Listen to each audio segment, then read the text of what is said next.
প্রবাদে আছে যে রাধে সে চুলো বাঁধে। একজন মানুষের নানা অলরাউন্ড প্রতিভা থাকতেই পারে, তাই বলে একজন ফরওয়ার্ড দাঁড়াবেন গোলরক্ষক হিসেবে, সেটিও পেলের মতো একজন, যিনি ফুটবলে সর্বোচ্চ গোলদাতাদের একজন।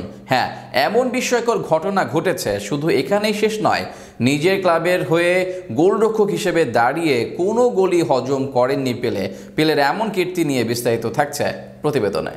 এবার উল্টো প্রশ্নে নজর দেয়া যাক, আক্রমণ ভাগের খেলোয়াড়রা কি গোলরক্ষক হিসেবে দাঁড়ান? দলের লাল কার্ড হজমের পর হ্যারি কেনকে দেখা গেছে গোলরক্ষক হিসেবে।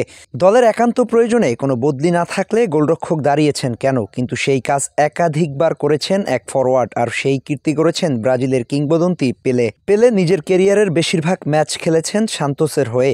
নেইমার, রদ্রিগোর ক্লাবের সবচেয়ে বড় তারকা হিসেবে বিবেচনা করা হয় পেলেকে। সেই সান্তোসের হয়ে এমন কীর্তি করেন পেলে, যেখানে মোট 4 ম্যাচে গোলরক্ষক হিসেবে দাঁড়ান পেলে।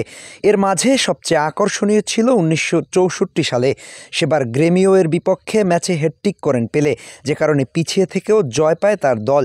সেই ম্যাচে আবার সান্তোসের গোলরক্ষক গিলমার লাল কার্ড হজম করেন, গোলরক্ষক হিসেবে দাঁড়ান পেলে, আর সেখানে দলকে জিতিয়েও ছাড়েন মাঠ।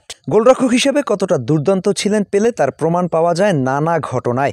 সান্তোসের সাবেক গোলরক্ষক লালা পেলের গোলরক্ষক প্রতিভা সম্পর্কে বলেন, কোনো সন্দেহ ছাড়াই ব্রাজিল দলের গোলবারের দায়িত্ব পালন করতে সক্ষম হবেন পেলে, থাকতে পারেন শুরুর একাদশে।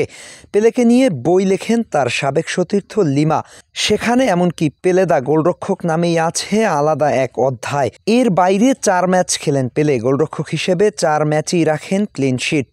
এছাড়া আরেকটা বড় নমুনা থাকবে তার গোলরক্ষক প্রতিভা প্রদর্শনে। 1950, 1960, 1970 সালের সময়ে সান্তোস দলে গোলরক্ষক ছিলেন গিলমার, মাঙ্গা, কাদিও, লালারা।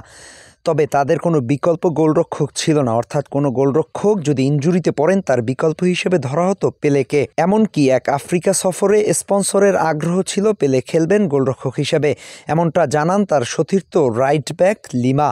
ফুটবল ক্যারিয়ারে 1283 গোল পেলের, 3 বিশ্বকাপ সহ আছে অনেক শিরোপা। ফুটবলে সকল স্কিলের শিক্ষক বলা যায় পেলেকে। সেই পেলে গোলরক্ষক হিসেবেও যেন অসাধারণ সত্তা। যদি ফিফা গেমের মতো একজনকে চাইলেই একাধিক পজিশনে এক ম্যাচে খেলানো যেত, তবে হয়তো লিজেন্ডারি তারকার সাথে লিজেন্ডারি গোলরক্ষক হয়েও ক্যারিয়ার শেষ করতে পারতেন সর্বকালের সেরা এই খেলোয়াড়।